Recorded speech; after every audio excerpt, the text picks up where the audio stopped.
What's good, everybody? This is Y and Z, simply a conversation between the generations where we talk about pretty much whatever we want to talk about. It could be whatever. It could be the things that we disagree on, things we do agree on, similarities, differences. We are exploring life between the generations.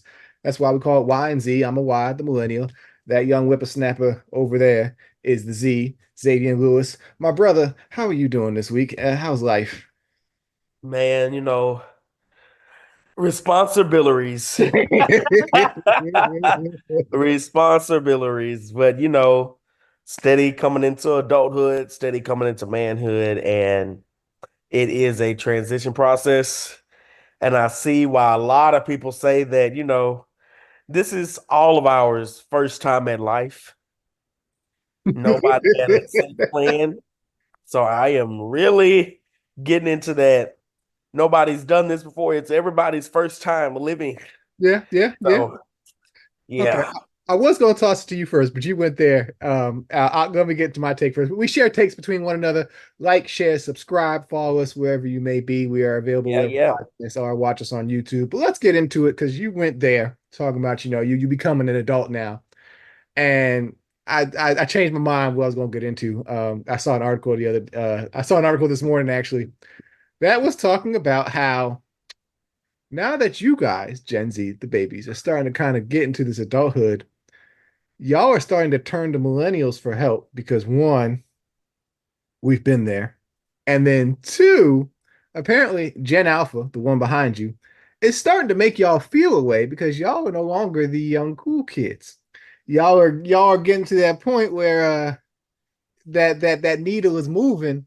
And remember how y'all used to come at us and call us cringe and the things that we did. And so now y'all getting a little taste of it. So how are you feeling now that the needle is starting to move a little bit, young whippersnapper? You know, I completely understand the looking to the millennials Mhm. because you're the only generation that we can turn to that might have some semblance of exactly what we're going through. Like, I feel like because you all were the pioneers in the digital age, you, for the most part, understand the stuff we're going through as far as like, problems that we're facing because you had a semblance of the world we now live in. For you guys, it was kind of different because you couldn't really turn to the generation before you for advice because their only problem to fix y'all problem, their only answer to fix y'all problems had to do with, oh, everything too advanced nowadays. That was their answer to y'all. But now it's like we can get a more informed sense of advice from you all Mhm. when it comes to life. I want to key in on the whole y'all because the article I'll post the link in the description as usual. It said, where's the I said y'all are being made to feel old and out of place by Gen Alpha coming up. Because now Gen Alpha is starting to they're at the beginning of the teen years. The oldest Gen Alpha, which starts like 2012, is now essentially they're about to hit their teen years. So now the fault a lot of Okay. places is about to shift to them. And so now yeah, and so now y'all kind of getting a taste of what y'all did to us. And karma a bitch, ain't it? Man, let me just say this about Gen Alpha. If there has been a no more discombobulated sporadic generation, it's Gen Alpha. What? Wait. It's not us. No. I thought I thought we were the worst. Y'all are so far. I thought we were the worst. And then you have this phenomena called COVID babies. COVID babies belong to Gen Alpha, Yeah, and they yeah. are some of the worst human beings so far. And then most of Gen Alpha, they're iPad kids. Okay, so iPad kids are menaces. they're interesting. I happen to be raising one, which is also funny because a point in the article was like the millennials are like, ha ha ha, who do you think is raising these little mugs? We've been raising an army. Y'all are about to get some serious payback. Gen Alpha is interesting. As I said, I'm raising one who's currently 5.5, It's like and yeah, they it's hit the like you potential. birthed a whole generation of hybrids. It's like Gen millennials are vampires. Gen Z are werewolves. Alpha, they're all hybrids. They get both of them. You can't control them. You can't. They like when I say the script is gonna have to completely be changed for them. I, Like I'm not gonna say like completely changed, but they're still. I mean, from generation to generation, you have alterations. yeah, But for the most part, as far as like parental raising, what worked for millennials worked for Gen Z. So what worked for y'all worked for us. did it? 10 out of 10. Okay. I mean, 10 out of 10. okay. But what worked for us ain't gonna work for them. They are certainly they are because even like last night, for example, as you mentioned, they're iPad kids, and it's like we try to limit me and my wife. We try to limit the amount of time he spends on it because we don't want him on it all the time. So Right, right. generally, he's on it after dinner. He gets some time after dinner, maybe about 15-20 minutes. And generally, that's like we'll cut him off about 6:30 so he can begin that wind down and whatnot. Unfortunately, though, because he's also an only kid, he's also an only child. The minute that iPad goes off, his attention now comes to us, and sometimes it's just like, oh, I wish I could just be like, go watch the iPad. I can't get a minute. Like I'm trying to relax, and he all in my face trying to play and have fun. It's just like I get it, little buddy. And there's some days I'm all for it, but then there's some days like last night, which is like, I'm this close to being like, you know what, you could have another couple minutes on that iPad just to stay distracted. But whew, yeah, they're interesting, but like we keeping this between us though. The focus is on us. As y'all take on these responsibilities and truly become full-fledged adults now, like how are y'all feeling about the world? Because me and my wife were talking the other day. We're like, we feel like there was always hope with us millennials to try and turn things around. That clearly hasn't happened.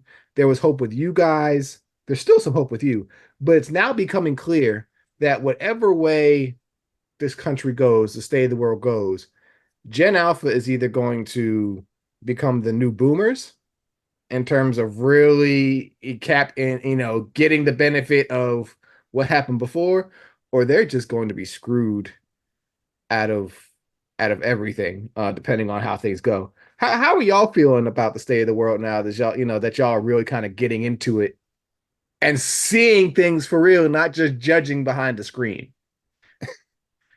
Ghetto. You know, the saying goes in the black household, oh, you wanted to be grown until you got grown. And Facts. that there is no truer proverb of Facts. the African American community because it's like you literally have to pay for everything. And that mindset of and then you start coming into a greater level of consciousness. You're like, oh my God, I literally have to pay for water. Something that falls from the sky, I have to pay for it. So what you just said, a higher level of consciousness, I'm curious because I feel like some of us judge you guys of having th that consciousness slightly earlier simply because of the internet. Like you guys were able to see more of the world from day one, almost like Right, like right. like you Basically. you had more of it in front of you available and things tailored to you than previous generations. So I'm curious, like that level of conscious. I would judge that y'all have kind of always had it to an extent. I was watching a speaker one time and he said something so good. He was like, somebody walked up to him in the airport and they knew everything he was about to do. They was like, oh yeah, because you about to get on this plane and get on this plane and you about to head to such and such a place and you have about to speak here. And he was a little scared because he was like, how do you know all of this about me? Mm-hmm. And then he realized all of that is public information. He puts it out for people to know where to find him. Right. But he said just because she had the knowledge doesn't mean that she necessarily knew him. And I think the same could be said of my whole generation. We have a bunch of knowledge, but that doesn't mean that we know it per se. Oh, we go. I could tell Because you. to know stuff is to have an experience with it, Mm, right? So we have the knowledge, but we don't necessarily know it. I think we achieved greater consciousness in premature years because we had the knowledge. And so now the knowledge is catching up with the know. And now we're going to reach another level because now we're starting to know it. And that's where you have, I think, in my generation, you have a lot of these inquisitive minds and you have a lot of these minds that are kind of rebellious because it's like, okay, we've literally seen this happening our whole lives and most of it has not changed. And so now it's like, okay, the buck is going to stop with us. Now, hmm. it's going to be a grand scale, right? It's going to take things on a grand scale of people getting, it's going to take more than just our generation to do it. But I think the mindset of my generation is, oh, the buck stopped with us. We're not taking it any longer. So y'all are interested. I want to push back a little bit. Definitely we are seeing a referendum and a lot of stuff with y'all drawing a hard line. Like, no, we not doing this, and that's because a lot of stuff, COVID and all, and we see Right, that right. especially in the workplace and whatnot. But I also judge or I also see that with y'all, it's the case of the extremes. There's no middle.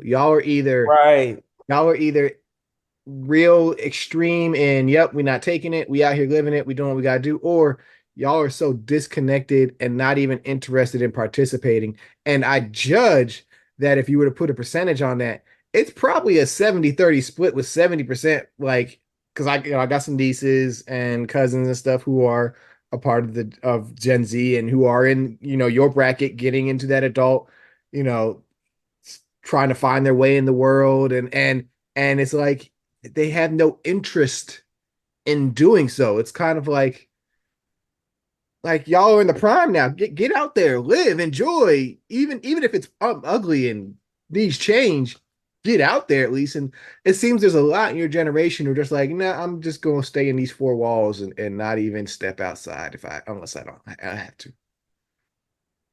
The I mean, and I wish I could find a study on it, but I would argue that my generation has to be the greatest generation of introverts Agreed. Agreed. because Which is I, wild. yeah, Wild. it's crazy. And like you said, it's almost to the point where the extroverts of my generation are just extremely loud.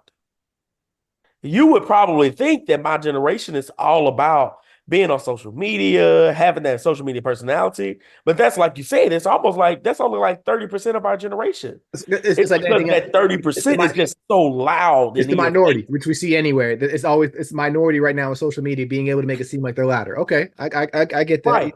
And so like I said, I think I completely agree with that. That's all I'm gonna say. Part of you can ask them, who is your mayor? They don't know because they don't care. Who's your governor? They don't know. They don't care. Did they vote? No. Why? I don't know. I don't care. You know, and I think the major thing of my generation, if change is to really happen, Hmm. the change is going to have to be in the compromise. It's Give going me to have to be the compromise within, internal compromise between the individuals in between it. okay, We're going to gotcha. have to find some compromise from the people who are really extreme and the people who really don't care. We have to meet somewhere in the middle. And that's where I think the needle starts moving in favor of our generation. Because right now, you just got two polar opposites. You got one side saying they don't care. You got one side arguing, why don't you care? And they super loud. So I think that's what's gonna have to happen in order for change to happen. Because right now, if we keep on the same trend, granted, the 30% that's really loud and trying to make the change, they can only do so much. They're still the minority of the generation. That's always been a struggle is trying to get those who don't care to care, and we need you to care because yeah, there's a lot in stake. Um, yeah, we can leave it. I'm sure this is something we'll revisit in a variety of ways going forward. Yeah, Like I said, this it's is an it's article it's a that just lot struck me to that was just like Oh, y'all coming to us now. Okay. Okay. Part of the reason why we have this podcast. You're coming, we're Right. talking I mean, about it. I'm just trying to see. I'm just trying to see. This is Y and Z. Like, share, and subscribe. Conversations between the generations. Young Buck, what you got on the table this week? So I have a question for you. I have a really serious question for you. Okay. Okay. Growing up, how do I want to put this?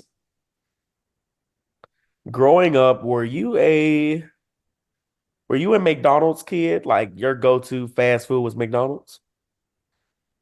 No, I was as many of those who grew up in the black tradition. We got McDonald's at home. Or do you have McDonald's money? Bam. Okay. So McDonald's was Let's a start the treat. It was a treat. let's start the conversation there. Okay. With that being said, those kind of things were treats. If we ate out, that was almost like a celebratory thing. What is gonna be the treat for generations to come? Ooh, that's an interesting one because Yeah. This is the question no, so I have for a millennial that is currently raising a Gen Alpha. What do we start deeming as the prize? that's always an individual thing. So for my Right, son right. right now, it's iPad time. It could be a cheap toy or even for our house, we don't go out and eat a lot. So it could be okay, we'll go get some Chick-fil-A tonight or McDonald's or whatever. But as a whole, I think things are less special to y'all, your generation, because you've been exposed to so much more. And it's always in your face. So take example, like me growing up or millennials growing up. We weren't seeing the world like y'all are seeing. We weren't seeing like I judge now, like kids growing up now, even y'all generation, the differences between what is in different regions in this country. Like for example, like that like you have I mean, soul food is for the no, not, South. not even that, but going back to a chain like down here in Texas, they have what's called Bucky's. It's a gas station. We love Busey's. Bucky's, not Busey's, Bucky's. Bucky's is great. Great. It's like everything matched in one. It's Right. it's literally heaven. Everybody doesn't know about it, but I would judge a lot more people know about it now simply because of things going viral. You're seeing things on social media. Versus me as a Jersey kid growing up, I didn't know nothing about no Bucky's. I know nothing about what was special unless you have actually gone and visited some of these places and seen them for yourself. You didn't know what was special between different areas. Now Right, y'all right. y'all see what is special. Like you've seen more of France, England, what countries wherever simply through social media feeds, simply through videos and pics. Like we weren't seeing all that. So for us, a trip could be like a trip, even if it was in the United States, could be special because this is some place I haven't been before and haven't seen. There's as kind of what you mentioned earlier, there's so much knowledge and stuff around for y'all now that yeah, I don't know. There's going to have to be more intent on making things special because on face value, a lot of things simply aren't that special anymore. Right. So We that were talking about this. We were talking about this in the I was talking with the other young man I was doing night audit with last night. And we were having the conversation of how there's little reverence for anything now.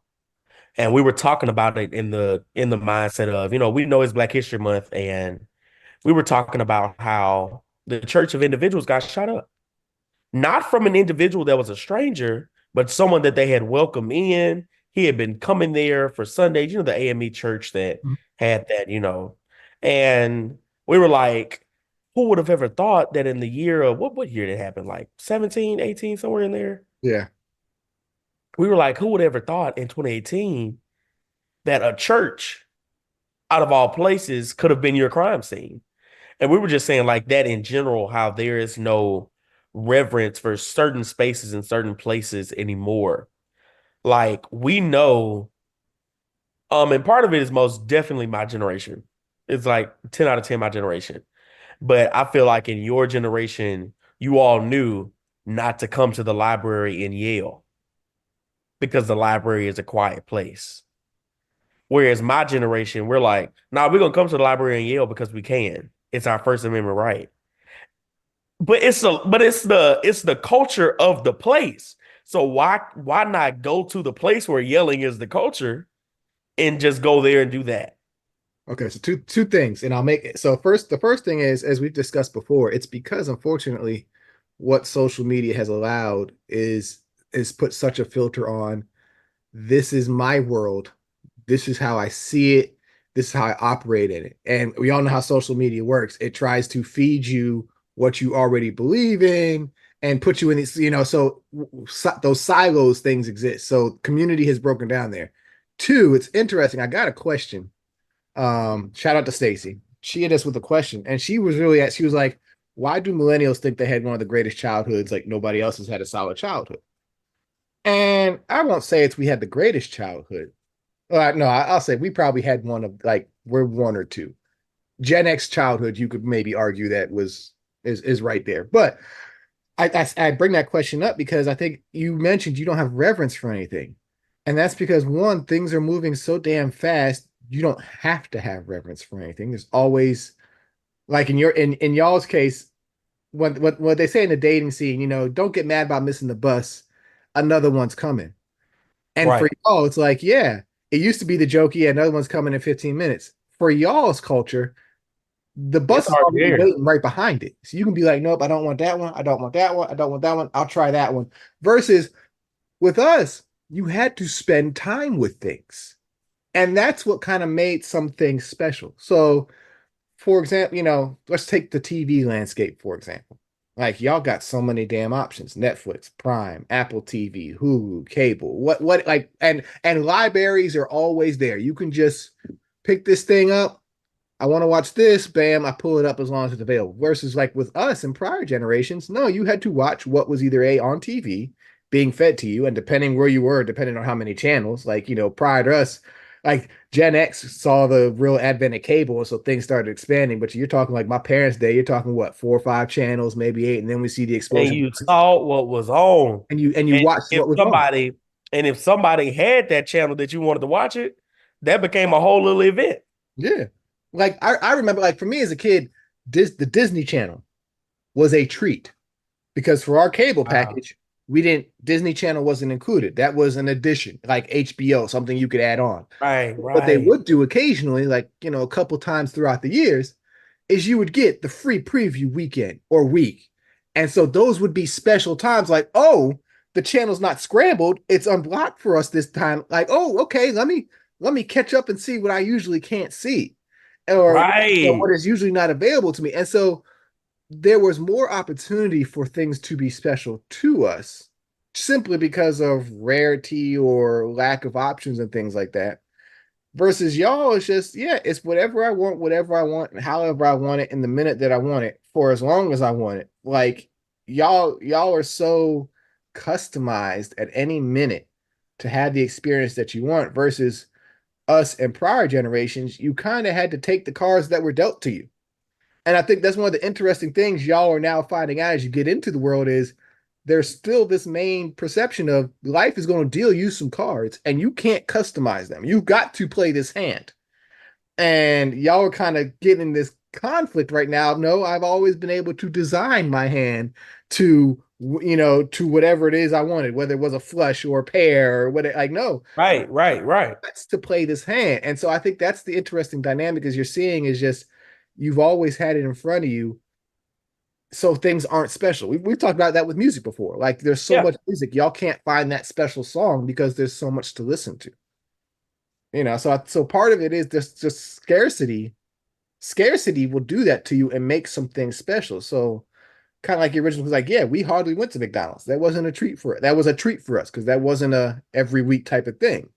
So right, scarcity will definitely do that. And y'all are living in a world, or y'all have come up in a world where scarcity isn't really a thing for you.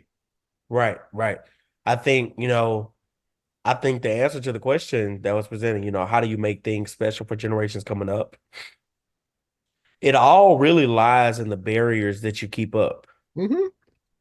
It really lies in the barriers because, like, let's just say we grew up, I don't, uh, let's say you grew up in a house that had a backyard that had a fence.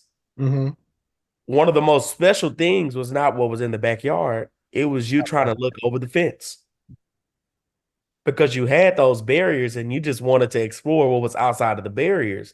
Even if what was outside of the barriers were bad, you still wanted to explore it because it was cut off from you. Forbidden fruit. The forbidden fruit. Right. It was You it's always want the what you don't right, have. the idea of the forbidden fruit. Right. So I think it's all in our ability to figure out, okay, what do we need to block? What do we need to not even to sometimes block? What do we need to limit? What do we need to kind of expose, but not keep it in it? You know what I'm saying? So So I'm that's what's curious gonna before we move on, because y'all are kind of doing some of these things.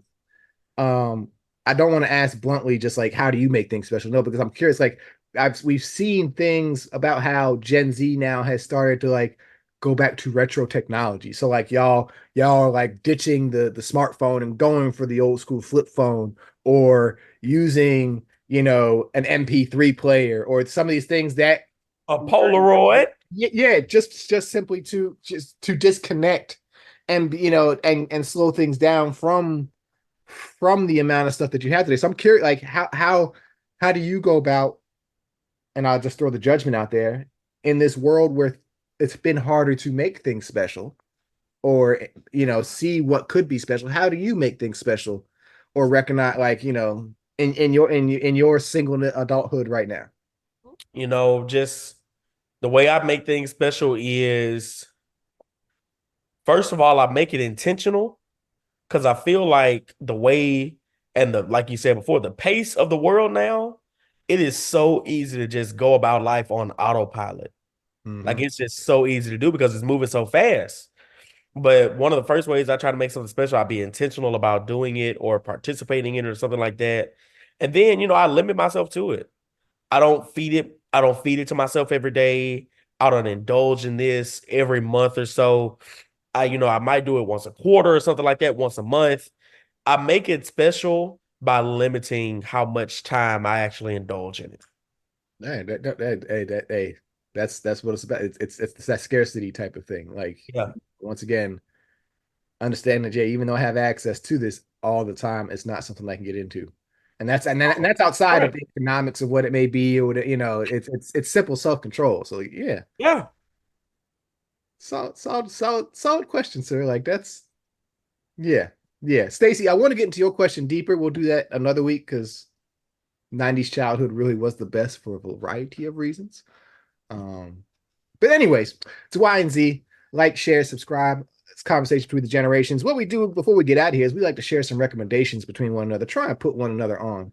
Um, and so this week, young bud, have you ever seen the movie Robin Hood Men in Tights? No. Oh my God. Okay. My recommendation is it's just I just watched it yesterday. It was on HBO or something like that, and I was just like, it's been a while since I've seen it. Robin Hood Men in Tights is a Mel Brooks spoof. So it's the story of Robin Hood, and you know how Mel Brooks kind of does his things. Yeah. And Yeah. so it's that. And so it's got Carrie Ells in it, Dave Chappelle. It's got a lot of folks, but Yeah. it is just one, it's hilarious. It's If you really want to know what kind of like 90s commentary and comedy is like on culture, it's it's all wrapped up into this film. It's hilarious. Get some good laughs on a classic story that everybody knows. Like, Robin Hood is a classic story. Everybody knows the story of Robin Hood, but it's just done in that Mel Brooks style. And yeah, it's just hilarious. It also made me think, because it's just like they're throwing in these cultural references, which you may or may not get, these one-liners and things that you, unless you really know what things were, you won't Right. get. Right. Right. It just made me think, it was like it's got to be harder to do that now, which is why I don't think we see as many comedy films like this now, because there's not that universal, I won't even say universal, but that mainstream culture isn't there anymore. Like, there are so many different things that's going on at one time. We may not be aware of all the slang or the references at any one moment, or they're moving so fast.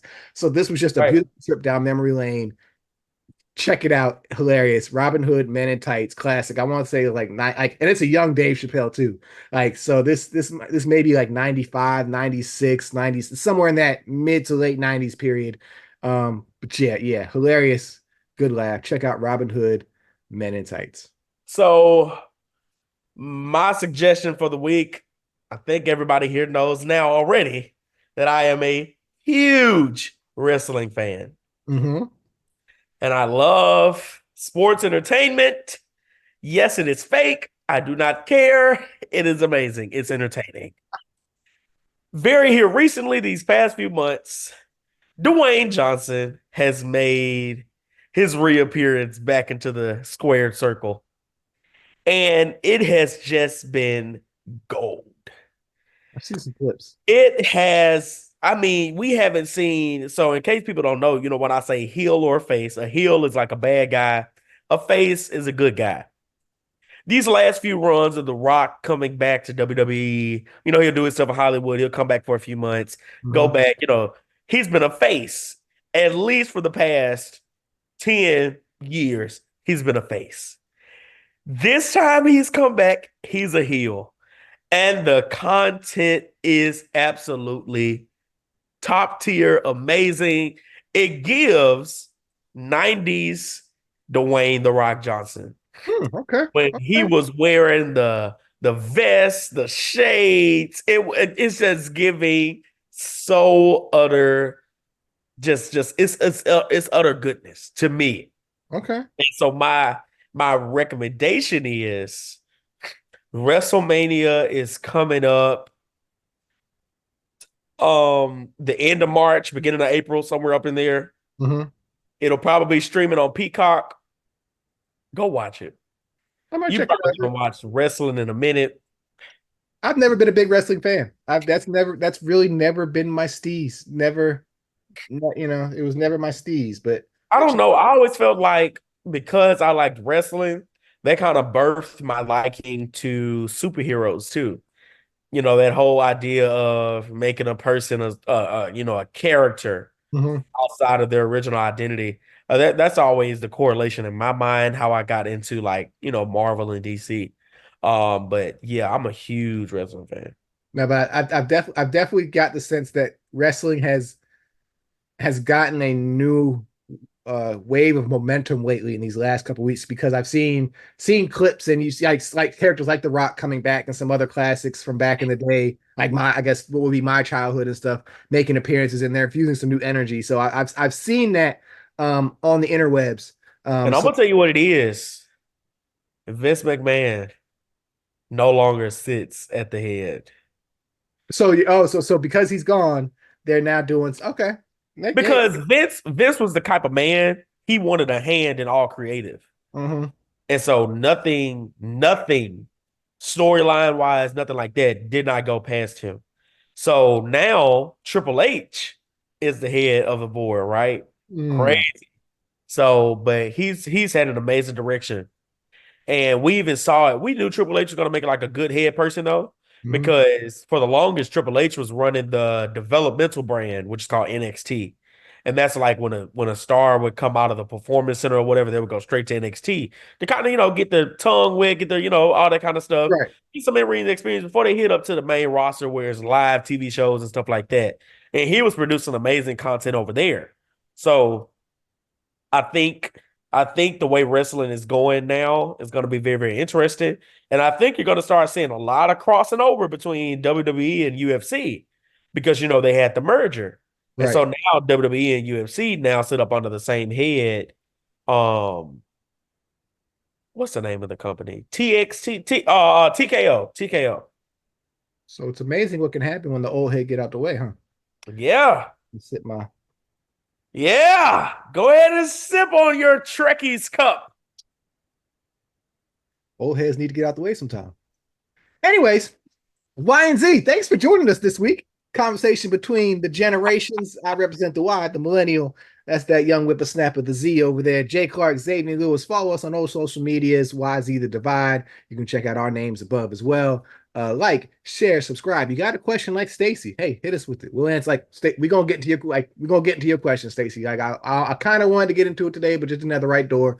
We're gonna get into that deep because yes, the '90s was one of the best childhoods ever. Um, easily. But yeah, that's a discussion for another day. But yeah, until next time, be safe. Last day of Black History Month is when we're recording this. Yeah. Is when we're releasing it. So hope you enjoyed and had a good one. It was wild.